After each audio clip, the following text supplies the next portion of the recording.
Tras la operación militar, que fue una invasión a Venezuela, que terminó con la captura de Nicolás Maduro y su esposa Cilia Flores, son muchos los interrogantes que se están poniendo sobre la mesa en torno a cómo es que va a ser realmente esa transición en Venezuela. ¿Acaso va a ser solamente un cambio de mando dentro del mismo régimen? ¿O si se están dando las primeras puntadas para que en cosa de meses, 18 o 20 meses, se proceda a hacer una transición y elecciones para que se elija un nuevo presidente en Venezuela? Mientras esa duda anda por los corrillos del poder en Miraflores y en Washington, hay un tema que está atravesando las relaciones con Colombia y Venezuela que está saliendo a la superficie y que es muy complicado. Y tiene que ver precisamente con el control que tiene sobre esa franja tan grande, limítrofe, entre Colombia y Venezuela, más de 2.100 kilómetros, el ELN. La última guerrilla que hay en Colombia, si se puede decir así, una guerrilla que en su última conferencia planteó muy claramente cuáles son sus linderos ideológicos. Se declaró como una guerrilla de resistencia y como una guerrilla binacional, que además tiene por objeto la defensa del régimen chavista, que ellos denominan como la revolución del siglo XXI. En realidad, lo que ocurre con el ELN es que es un grupo armado que tiene un vasto control en el territorio venezolano y que se ha ido fortaleciendo como tal en el territorio venezolano. Como bien se ha podido advertir a través de muchos analistas y muchos investigadores, su primer control lo obtuvo precisamente cuando se rompieron las relaciones con Estados Unidos en el 2019 y el gobierno de Maduro entró a darle al ELN un poder muy importante en el arco minero del Orinoco al sur de Venezuela, que colinda precisamente con el río Orinoco en Colombia. Es una región rica en minerales porque tiene sobre todo oro, diamantes blancos y coltán. Y es un área que se convirtió en clave para la economía del país luego de que se presentaron las sanciones con la ruptura de relaciones en el 2019, en el primer gobierno del presidente Donald Trump, cuando precisamente ese gobierno declaró o reconoció, mejor, a el gobierno interino de Juan Guaidó y desconoció al régimen de Maduro. Desde entonces, el ELN se convirtió en una organización que puso orden en el arco minero y que le sirvió, según muchísimas investigaciones y analistas, al régimen para que las cosas funcionaran y el arco minero no terminara cooptado por intereses privados que supuestamente estaban afectando las ganancias que el régimen derivaba de ese arco minero. El ELN no solamente se benefició de la ruptura de relaciones de Estados Unidos con Venezuela en el tema del arco minero, sino también cuando poco tiempo después Colombia, bajo el gobierno de Duque, decidió romper relaciones con Venezuela. Ese trabajo lo hemos hecho en defensa de la legalidad, en defensa de la democracia, y hoy es digno de aplaudir lo que está viendo el mundo, y es que la dictadura de Venezuela le quedan muy pocas horas porque hay un nuevo régimen institucional que se está creando gracias al trabajo que ha jugado Colombia y otros países. Esa decisión prácticamente le entregó la franja de frontera que separa Colombia y Venezuela, que tiene más de 2.100 kilómetros cuadrados, que es una frontera muy porosa, se la entregó al ELN. Y esa organización armada, pues, se dispuso a poner orden en esa frontera, aumentando su presencia, sobre todo en la frontera de Venezuela. Lo que le ha valido que hoy tenga una presencia a lo largo de toda esa frontera, desde el Orinoco hasta la Guajira, por el lado venezolano. También se conoce que dos de los más importantes campamentos que tiene el ELN, que no son ni siquiera campamentos, sino ya asentamientos, quedan precisamente en Venezuela, en la región de Apure y en la región del Catatumbo venezolano. Todo este crecimiento del ELN en Venezuela se produjo mientras esa guerrilla abría diálogos con el gobierno de Gustavo Petro. En lo que se conoció como el primer mojón que se puso para iniciar la política de negociación denominada la paz total. Las negociaciones duraron un muy buen tiempo, sin llegar a ningún puerto. Y luego de que hace un año el ELN decidió expandir su radio de acción en un operativo militar realmente sangriento que cobró la vida de muchísimos colombianos en Catatumbo, el presidente Gustavo Petro decidió cerrar toda posibilidad de negociaciones. Desde la Casa de Nariño hay noticia de última hora porque el presidente de la República, Gustavo Petro, acaba de suspender los diálogos de paz con el ELN en medio de la escalada violenta de ese grupo armado en la región del Catatumbo. Recordemos que en las últimas horas se han registrado enfrentamientos entre el ELN y las disidencias de las FARC que han dejado un saldo de por lo menos 5 personas muertas entre líderes sociales y firmantes de los acuerdos de paz. El presidente Gustavo Petro hace este anuncio en medio de la crisis que ya tenía la mesa de diálogos, recordemos que estaba congelada desde el año anterior.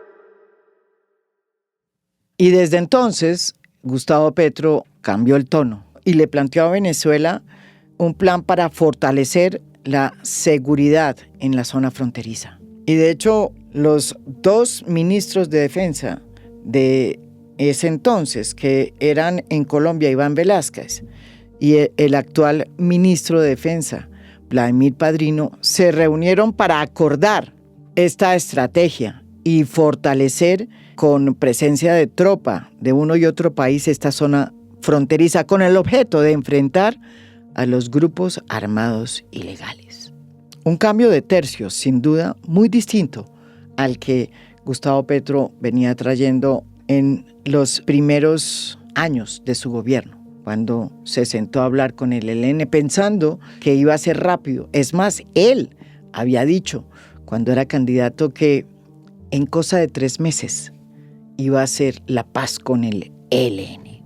Cuando estamos ya a muy pocos meses de que termine el gobierno de Petro, esa frase retumba y demuestra que una cosa es lo que se dice como candidato y otra cosa es lo que pasa cuando se llega a ser presidente. Y el ELN sigue siendo un problema que hoy tiene que enfrentar no solamente Colombia, sino sobre todo Venezuela, quien esté en y quien esté en el gobierno, pero sobre todo Venezuela, sobre todo si quiere hacer una transición a la democracia.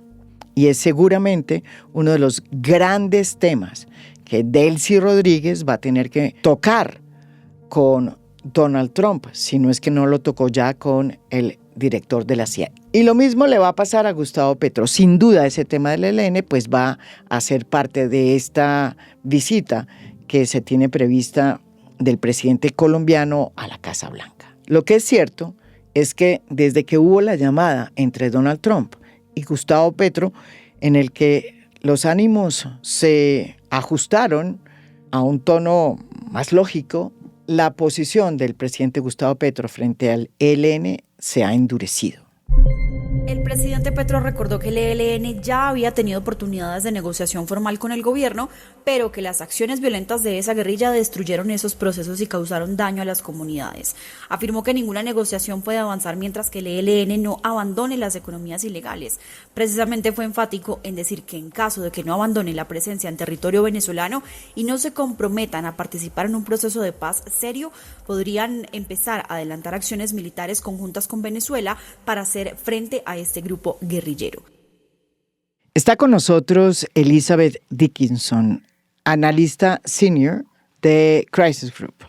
Ellos han adelantado, y especialmente Elizabeth, varias investigaciones sobre las redes que ha tejido el ELN, políticas y militares y de toda suerte en el territorio venezolano. Y como ella lo va a contar aquí, esa frontera de cerca de 2.100 kilómetros que tenemos con Venezuela, los colombianos, es un corredor estratégico para los grupos armados, para los grupos criminales y no solo para el tráfico de droga. Este corredor es estratégico para los grupos armados y criminales por todo tipo de negocios. Tráfico, no solo de drogas, sino de otras economías. Tenemos un tráfico muy chistoso e interesante de ganado, por ejemplo, entre Arauca y Venezuela, que el ELN ha aprovechado bastante. Entonces, es un corredor donde realmente hay muy poca presencia estatal, tanto por el lado colombiano como por el lado venezolano, que han aprovechado por realmente muchos años, décadas, distintos grupos armados y criminales. Hoy quien domina esta zona es precisamente el Ejército de Liberación Nacional, el ELN. ELN ha hecho realmente un énfasis y yo creo que la trayectoria empieza realmente en 2023, en Arauca, en una zona donde el ELN tiene una larga historia de pelear con los antiguos FARC y luego con la disidencia que se disparó en la misma zona. En 2023, el ELN tomó una decisión que necesitaba un resguardo, una zona de Colombia que fuera solo de ellos. Y en esta época, cuando yo fui a Arauca, yo recuerdo muy bien que realmente el orden por parte del ELN fue: tenemos que exterminar todo que huele de FARC. Esas palabras, exactamente, todo que huele de FARC. Entonces hubo una ofensiva militar muy brutal en contra de todos, no solo los combatientes, sino toda la población señalada a ser parte de la disidencia de la FARC. Ese plan que hicieron en Arauca con mucha eficacia, hay que decir, corrieron la disidencia hacia el sur de Arauca, con la frontera de Casanare, y lograron consolidar su control no solo militar, sino político, económico y social en Arauca. Lo repitieron en Catatumbo al principio del año pasado. Al principio del año pasado, ¿qué pasó? Otra ofensiva, esta vez en Catatumbo, en norte de Santander, en contra otra disidencia, la FARC, con la misma estrategia de exterminar otra vez no solo los combatientes, sino la población señalada a ser parte de, en este caso, la Frente 33 de la FARC. Un paso atrás por acá. El ELN en este momento había desarrollado una relación muy estrecha con el gobierno de, en este momento, Nicolás Maduro. Y lo que sabemos ahora es que durante la negociación con el gobierno de Petro, que empezó a finales de 2022, fue invisible al momento realmente, pero lo que sabemos ahora es que el ELN iba desarrollando capacidades y reclutando, fortaleciéndose al lado venezolano a la vez de estar sentada en la negociación con el gobierno Petro. Eso, o sea, se despertó de un momento al otro, apareció en enero 2025, cuando lanzaron esta iniciativa en contra de la disidencia 33 en el Catatumbo. ¿Cuál fue el contexto allá? Acaba de tomar posesión Trump en Estados Unidos, y en el imaginario chavista en Venezuela, con quien ELN tiene una relación de convivencia y de interés mutuo, un paréntesis acá, no es que chavismo maneja ELN y lo revés tampoco, ELN tampoco da órdenes a chavismo, sino ellos tienen intereses en común, una ideología compartida y intereses económicas que se van a la mano.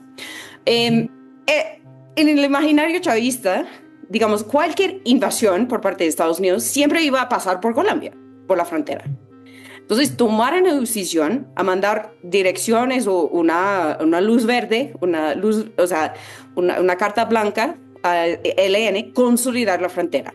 Eso empezó en Catatumbo y volvió a tomar fuerza en agosto, cuando el ELN también consolidó su control de la frontera el lado Vichada, por el lado de Colombia, y con Amazonas y Apure. Y entonces va consolidándose hasta el momento de ahora, cuando en el día de la operación de sacar Maduro, tuvimos una insurgencia, ELN, que había consolidado todo este control, este corredor de la frontera, y hoy se encuentra empoderado por el largo desde la Guajira realmente hacia casi la zona amazónica. Tiene control de esta frontera, gobernanza, influencia en las comunidades, control de territorio y una capacidad que ahora tenemos que tener en cuenta pensando en las implicaciones de los cambios en Caracas. Hay que decir que este control que tiene el ELN hoy sobre esta parte del territorio venezolano se suma al control que desde hace 40 años ejerce en Arauca el ELN, un departamento de los 32 que tiene el país. Allí el ELN se ha ido consolidando como el poder en la sombra y todos los partidos y candidatos de los partidos tradicionales que llegan a la gobernación y que ganan la gobernación o las alcaldías, ya sean de los partidos de la U, de Cambio Radical o incluso del Centro Democrático, para no hablar de los partidos verdes o liberal o del mismo pacto histórico, tienen necesariamente que sentarse a negociar el poder con el ELN. Esta cohabitación de la que poco se habla, pero que es real, ha pervivido y sobrevivido 40 años. Y todo esto cambió desde hace un año, cuando el ELN decidió expandir ese poder que tiene en Arauca al Catatumbo. Y se produjo esta operación militar, que más que una operación militar fue una masacre, que se hizo bajo la bandera de una confrontación entre organizaciones armadas, ya que el ELN lo que buscaba era acabar con el Frente 33 de las disidencias. Sin embargo, lo que realmente sucedió es que golpeó a la comunidad, a los campesinos y a cientos de personas que viven y que vivían en el Catatumbo, produciendo una cantidad de desplazados que nos recordó la época de los grandes desplazamientos en la época de Uribe. Está con nosotros también la profesora del Northwestern University, Lina Brito. Es autora de un libro que habla sobre la historia del contrabando, que es una faceta muy importante para entender qué pasa hoy en esta frontera porosa que nos une a Colombia con Venezuela. Ella es la autora de El boom de la marihuana, un libro que nos recuerda cómo antes de que Colombia se convirtiera en uno de los principales productores de cocaína del mundo, hubo un boom de la marihuana que creó una primera generación de traficantes, ¿sí? Y que precisamente tuvo como epicentro esa frontera con Venezuela por el lado de La Guajira. Sin embargo, como lo plantea muy bien Lina Brito, es casi que una estupidez reducir la complejidad de las relaciones de Colombia y Venezuela en esa frontera porosa al narcotráfico, porque la cosa es mucho más complicada que eso. El tema de la economía de las drogas es una de las muchas economías que hay en la gran frontera que compartimos con la nación hermana de Venezuela, ¿no? Y eso es muy importante entender, porque lo que sucede ahora con el debate político, con lo que está pasando, la invasión de Estados Unidos, lo que parece ser un cambio de régimen que al final resultó no ser, la crisis que ha generado respecto a la soberanía de los estados y de las naciones latinoamericanas respecto al gran poder hegemónico de los Estados Unidos, todo ese debate, tanto en la esfera política como en la esfera mediática, tiende a ser absorbido por el gran hoyo negro de la discusión sobre el narcotráfico. Y se nos olvida que en realidad las redes y los tejidos que nos unen a Venezuela van mucho más allá de eso, ¿no? Uh-huh. Tanto en lo legal como en lo ilegal. Recordemos que éramos nosotros los colombianos los que íbamos a Venezuela, los que migrábamos a Venezuela, y lo hicimos por años, por generaciones en realidad. Y Venezuela nos acogió de muchas maneras, ¿no? Hubieron también muchas crisis durante esa larga historia en la que Venezuela también nos deportaba a los colombianos y nos expulsaba del país en momentos claves. De hecho, durante la bonanza de la marihuana en La Guajira, Carlos Andrés Pérez tuvo una de esas grandes campañas masivas de deportación y colombianos fueron los principales deportados porque éramos una de las principales diásporas que llegaban a Venezuela. Entonces es muy importante entender eso para no narcotizar la discusión y narcotizar el debate, que es gran parte del problema que tenemos ahora. Porque si miramos más allá del tema del narco y de las drogas, en esta crisis en particular, nos damos cuenta que la cantidad, las capas de intereses que se están jugando son mucho más amplias que simplemente el tema de las drogas. Y el tema de las drogas siempre se utiliza como fachada, como excusa, como cortina de humo para esconder o para distraer la atención respecto a estos otros temas fundamentales que tienen que ver con el manejo de la energía, de los recursos, que tiene que ver con temas de derechos humanos, ¿no? Con el derecho a la movilidad, con el derecho a las migraciones, a los éxodos en el continente, con el tema de la soberanía. Entonces me parece que es muy importante desnarcotizar la conversación para poder mirar estas otras capas de problemas comunes que tenemos y de cómo a lo largo de muchas generaciones nos hemos entretejido como naciones hermanas, porque no es una metáfora, es una realidad social, demográfica, política, cultural, y ahora en este momento de crisis es mucho más evidente que así es. Hablando sobre esa complejidad que acompaña esa frontera y que impacta las relaciones entre Colombia y Venezuela, es importante recordar lo que dice Elizabeth Dickinson en torno a la relevancia que ha cobrado en los últimos años la extracción de minerales de manera ilegal en esa frontera. Yo creo que la minería es clave y me alegra mucho que lo mencionas porque en este momento no solo es un tema de recursos para los grupos ilegales, sino también entra en lo geopolítico. Porque lo que hay en el sur de Venezuela no solo es oro, sino tierras negras, minerales que se utilizan y que se requieren en China, en Estados Unidos, que están en el centro de la competencia geopolítica para el control de los recursos naturales. Bueno, ¿cómo funciona, digamos, esta economía en este momento? Yo creo que es fundamental entender por primero, digamos, la relación que mantiene el ELN con las fuerzas de seguridad de Venezuela. Y en esto particularmente la Guardia Nacional. En esencia, lo que encontramos en la zona es que el ELN toma posesión de una mina, sea una mina de oro, por ejemplo, y se negocia con el comandante local de la Fuerza Pública de Venezuela, quien esté allá, sea la Guardia o sea la Fuerza Militar, por una cuota por lo que saquen de la mina, una cuota para la seguridad, una cuota para estar allá, una cuota para el tráfico. Entonces, ese sistema funciona para ambas partes. Para el ELN, obviamente, es acceso a un recurso que, tomando, digamos, la perspectiva acá y retomando algo que mencionó Lina, yo creo que para el ELN el narcotráfico es el pasado, la minería es el futuro. Porque allá es un producto que tampoco es ilegal.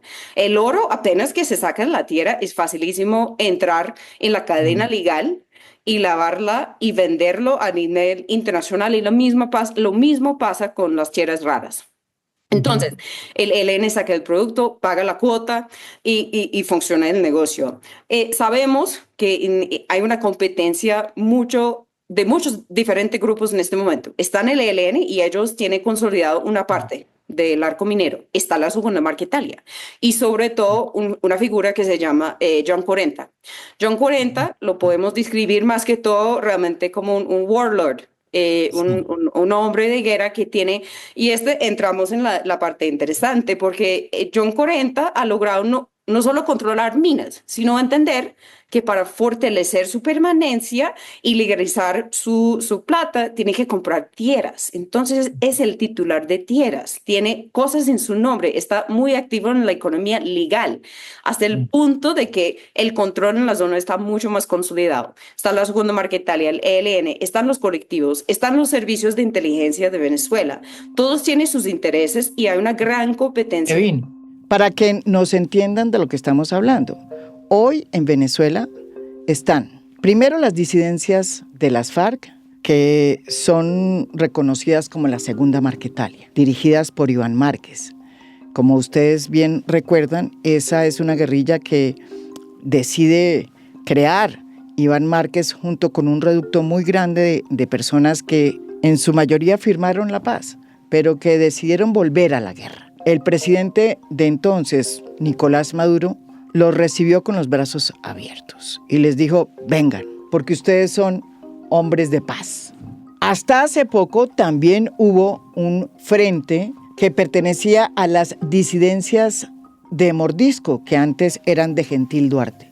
Ese frente fue golpeado duramente por las fuerzas militares venezolanas y hoy, al parecer, ya no existe.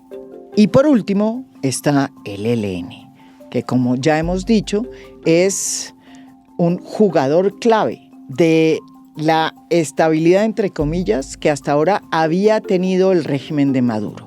¿Por qué? Porque tiene un control sobre el arco minero, que es una extensión muy grande de territorio, pero también controla la frontera con Colombia.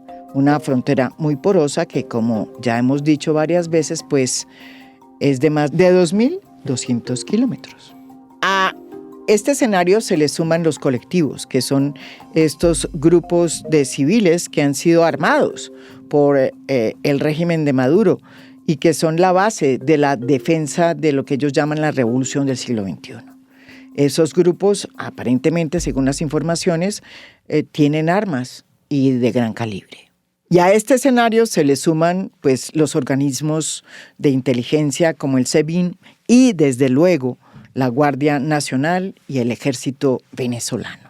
¿Cómo se arma de nuevo este rompecabezas que sostuvo al régimen de Maduro?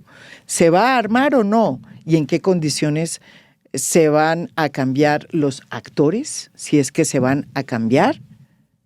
Para Lina Brito, esa complejidad en que se sostuvo hasta hace poco el régimen de Maduro es lo que hace precisamente más difícil la transición hacia la democracia en Venezuela. Bueno, yo no tengo la receta ni la respuesta, pero sabemos claramente que ese es el desafío. Y lo más interesante es que varios de los analistas venezolanos, ellos mismos, cito por ejemplo a mi colega historiador Alejandro Velasco, profesor también de historia aquí en Estados Unidos en la Universidad de Nueva York, venezolano él mismo, que ha hecho un trabajo histórico tremendo de investigación en Venezuela respecto al chavismo y a los orígenes del chavismo. Y él escribió hace unos cuantos días explicando que era precisamente la volatilidad de esa situación que tú, María Jimena, acabas de describir muy bien, la diversidad de grupos armados, legales e ilegales, que están operando en Venezuela con distintos propósitos, bajo distintas economías, distintas maneras de gobernanza. Ese parece ser que fue precisamente el motivo por el cual esta aventura imperialista de cambio de régimen resultó no ser en realidad un cambio de régimen. Y lo que está haciendo la administración de Trump es darle continuidad al chavismo, esta vez en cabeza de Delcy Rodríguez.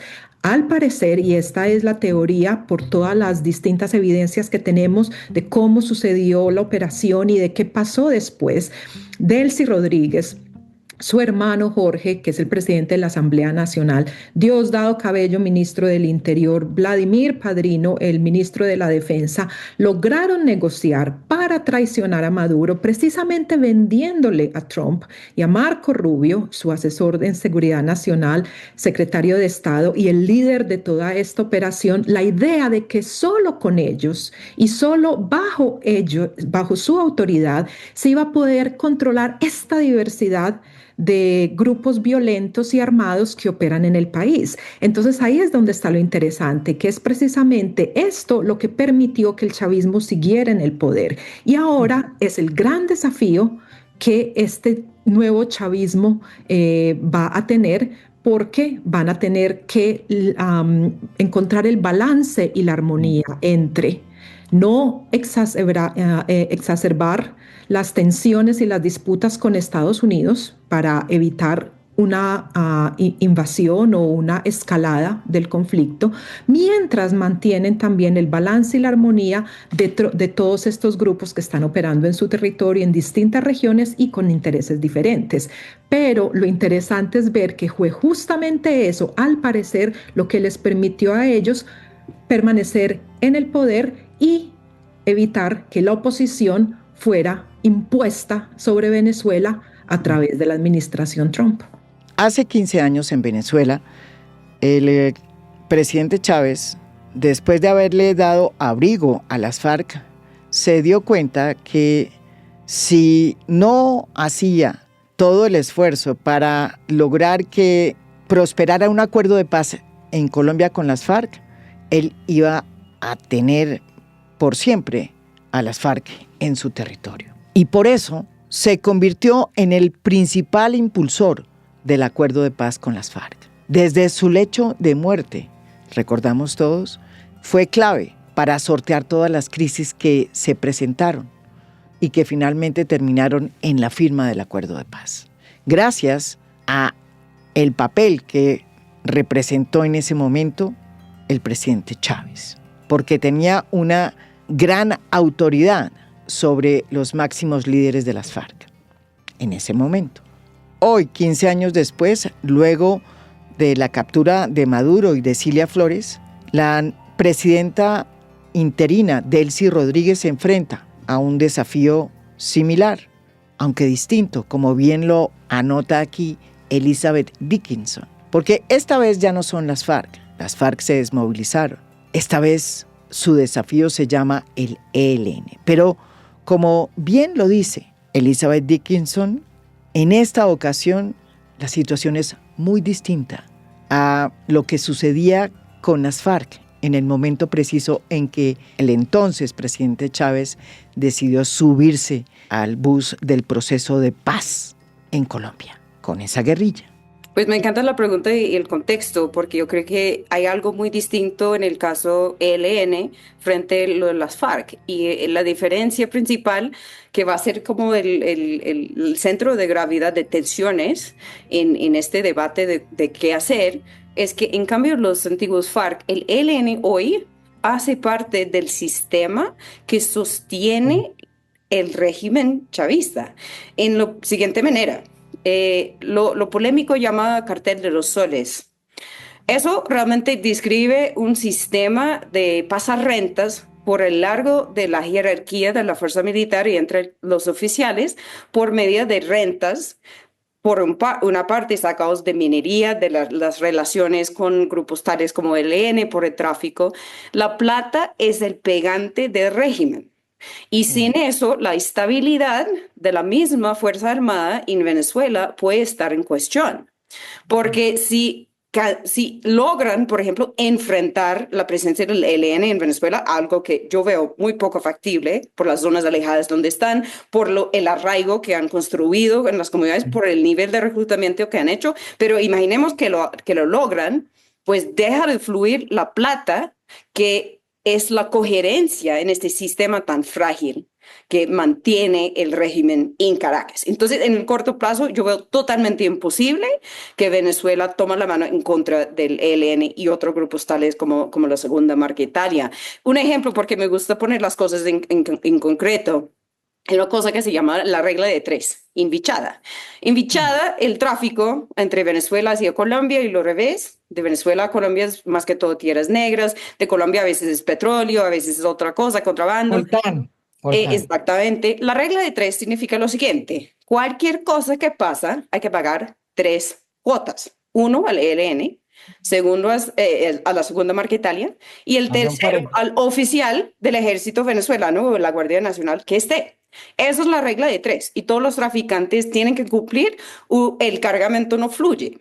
Entonces, ¿cómo combatir este sistema mientras mantener el sistema? Esto es realmente la gran paradoja de donde estamos. Y vale aquí anotar también que ELN hoy es una organización binacional, pero que tiene identidades distintas en ambos países. En Colombia sigue siendo una organización, digamos, político militar que renunció a la toma de poder, pero sí es una organización que esté opuesto del poder del Estado y es de resistencia. Exacto, en la resistencia constante. Y en Colombia les interesa es sobrevivir y resistir. En Venezuela podemos hablar hoy de frentes del ELN que tienen una identidad venezolana, que tienen reclutas venezolanos que están ligados a los intereses locales, económicos, el sostenimiento de este régimen totalmente distinta. Para la profesora Lina Brito, su gran preocupación es que el gobierno de Donald Trump no ha incluido esta complejidad de la situación que vive Venezuela. Es decir, que no ha tenido en cuenta todas estas capas que hay en el poder que ha sostenido al régimen chavista por 13 años. Y lo más interesante de todo esto es ver cómo la administración de Trump no tiene un diagnóstico de esta situación, pero no. Cuando miras el indictment, que es la declaración de acusaciones y los cargos que se le han hecho a Maduro, tiene dos, uno del año 2020, es decir, durante la primera administración de Trump, y otro que hicieron ahora después de haberlo extraído de Venezuela y traído aquí a Nueva York, al distrito, a la corte en Nueva York. Tiene dos indictments distintos. Cuando tú lees ambos indictments, tú ves que en el primero, en el 2020, durante la primera administración de Trump, figuran las FARC en los cargos y en la conversación. De hecho, Jesús Santrich e Iván Márquez son parte de los acusados junto a Maduro, junto a Diosdado Cabello y junto a otros por los 4 cargos que se les hacen de conspiración para el narcoterrorismo, de conspiración para importación de cocaína, de posesión de armas de destrucción y de conspiración para poseer estas armas, ¿no? Entonces, tanto Santrich como Iván Márquez, es decir, figuras políticas claves de la cúpula de las FARC, hacían parte o de las disidencias de las FARC, en realidad, porque ya era el 2020, era después del acuerdo de paz en Colombia, hacían parte de ese indictment. El de ahora, el que hicieron después de que lo trajeron de que lo extrajeron de Caracas y lo llevaron a Nueva York, el nuevo indictment, ni siquiera figuran ellos. Figura el ELN y las disidencias de las FARC aquí y allá en algunos párrafos, junto al cartel de Sinaloa, por ejemplo, junto a los Zetas y junto al Tren de Aragua, simplemente como otras organizaciones criminales más. Pero Estados Unidos y la administración Trump, que es el gran factor de poder en cómo vamos a resolver esto y a responder esa pregunta que tú me has hecho, María Jimena, ese gran factor de poder no tiene la menor idea ni el menor diagnóstico respecto a la complejidad de esa situación. Entonces es muy grave el tablero de ajedrez dentro del que estamos jugando cuando dentro del mismo marco que el gran poder hegemónico nos está poniendo a todos nosotros, ni siquiera figuran estas capas de complejidades y estas profundidades en los actores armados que están participando en la contienda. Una prueba de que no se ha tomado en cuenta esta complejidad de la situación es la manera como se ha cambiado la perspectiva frente a qué es lo que realmente se refiere Donald Trump cuando habla del cartel de los soles. Y como bien es sabido, en el segundo indictment que se le hizo a Nicolás Maduro luego de su captura, fue eliminado la palabra cartel de los soles. En esa nueva imputación contra el líder venezolano Nicolás Maduro, ya no se le señala como líder de esa supuesta organización llamada el Cartel de los Soles, sino que se habla más bien de una supuesta organización que funciona no como un cartel, sino como un sistema de clientelismo. Hoy ya no se habla del Cartel de los Soles, sino de un sistema clientelista, de corrupción. Sin embargo, hace unos meses, tras un intenso debate en el Senado norteamericano, se aprobó una proposición que declara al Cartel de los Soles como organización terrorista. Más confusión no puede haber. Y como bien lo plantea aquí Elizabeth Dickinson, la verdad es que como tal, el cartel de los soles, pues no existe. Tal cual, como cartel no existe. Y eso yo creo que fue un término que viene desde muchos años atrás, por cierto. Que viene desde muchos años atrás y yo creo que una de las razones por lo cual surgió fue que para países tales como Colombia, que están al lado de Venezuela, vecinos, fue un poco difícil referirse a este sistema. Entonces les tocó adoptar algún eufemismo para realmente referirse a un sistema, un Estado con tan nivel de degradación y corrupción que llegara a lo criminal. Entonces, el cartel de los soles es un término popular que no tiene nada que ver con un cartel, sino realmente describe el sistema en lo cual todo funciona por pago. Todo funciona por pago. Y aquí volvemos al tema de la narcotización del debate, porque yo creo que droga es lo menor que pasa por el sistema eso de corrupción. Estamos hablando de pagos por paso de medicamentos, de comida, de minería, de todo niñas. tipo, exacto, todo tipo de migrantes, todo tipo de comercio entra en ese sistema y que sea enfocado en la droga, yo creo que es totalmente una mala representación de lo que es, de lo que al menos se quería referirse este término al principio. Yo creo que el análisis por parte de Estados Unidos no ha logrado alcanzar la magnitud realmente del desafío.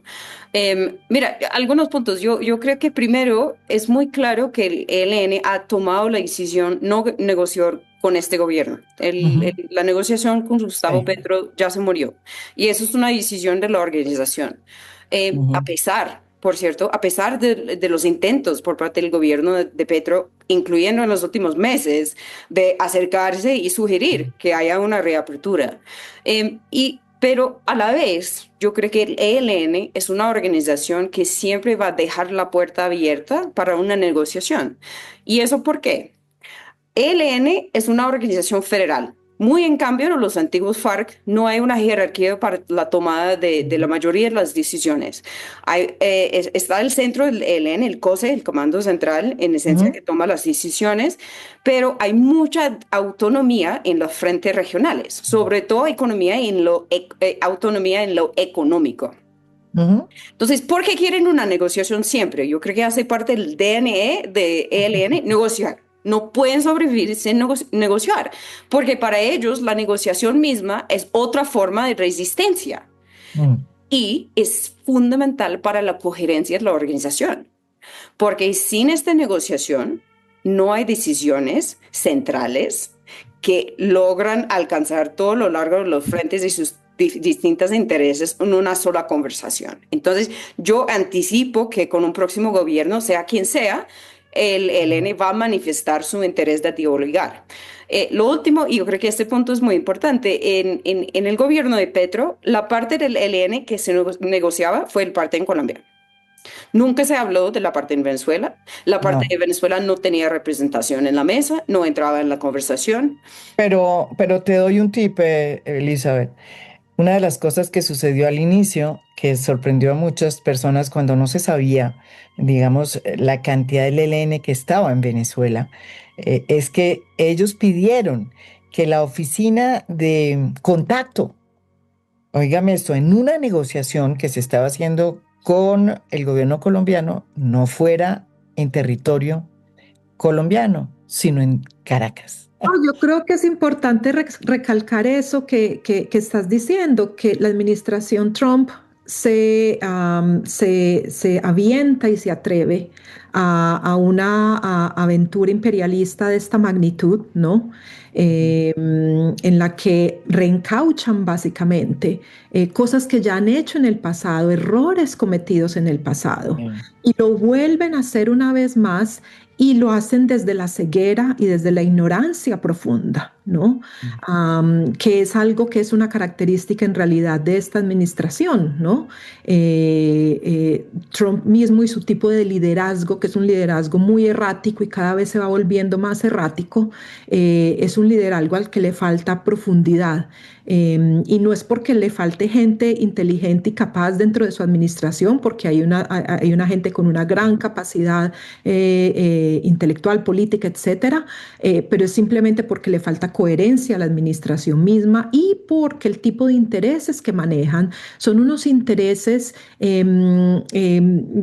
que privilegian lo financiero y lo económico sobre todo lo demás. Entonces, por ejemplo, no hemos visto en ningún momento que estén intentando venderle al público de Estados Unidos, yo que estoy aquí en Estados Unidos, la idea de que esto es una causa noble en pos de la democracia. No, ya se quitaron la máscara y simplemente con total y absoluta desnudez hablan es de los intereses petroleros, de los intereses geopolíticos y ni siquiera mencionan esa palabra clave de democracia que era la que se utilizaba mucho en el pasado por parte de Estados Unidos para vendernos su imperialismo y convencernos de que lo que estaba sucediendo era positivo, bueno y noble. Ni siquiera a eso se han dedicado. Entonces es muy grave porque estamos en una situación realmente sin precedentes, donde están reencauchando errores del pasado y parece ser, desde mi punto de vista, que no tienen la profundidad que se necesita para poder leer la situación en toda su complejidad y ofrecer salidas al atolladero que ellos mismos han creado. Yo creo que justamente el gobierno de Trump no le interesa resolver conflictos de ningún tipo. Lo que les interesa es una transacción, una gobernanza coerciva por medio de lo económico.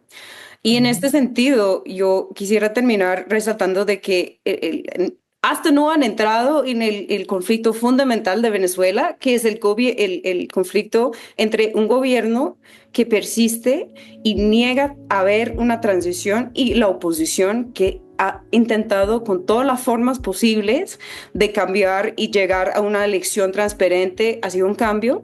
La voz de los venezolanos hoy no tiene puesto en la estrategia de Trump. No ha alcanzado llegar al debate. Las decisiones se están tomando en Washington y con Delcy en Caracas, pero sin la voz del pueblo venezolano, que para mí es el error fundamental. Porque si bien funciona al corto plazo, eso es una debilidad que va a encadenar una crisis en algún momento. Puede ser mañana, puede ser en 10 años, pero sin resolver el conflicto de fondo en Venezuela, en el sistema político, eso va a ser insostenible. La política de Don Rowe es una política directa, clara, que busca beneficios económicos y políticos y territoriales para Washington. Sin embargo, como bien lo demuestran las expertas de este podcast, no hay que sacar de esa foto las complejidades. Y la complejidad que acompaña la situación en Venezuela es mucho más densa de lo que Trump y su doctrina creen.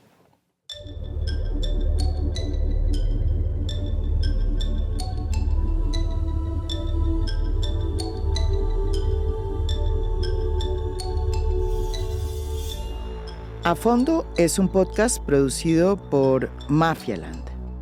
Producción general, Beatriz Acevedo. Producción de audio, Santiago Acosta López. Música original del maestro Óscar Acevedo. Nos pueden escuchar también en mi canal de YouTube. Gracias por escuchar. Soy María Jimena Duzán.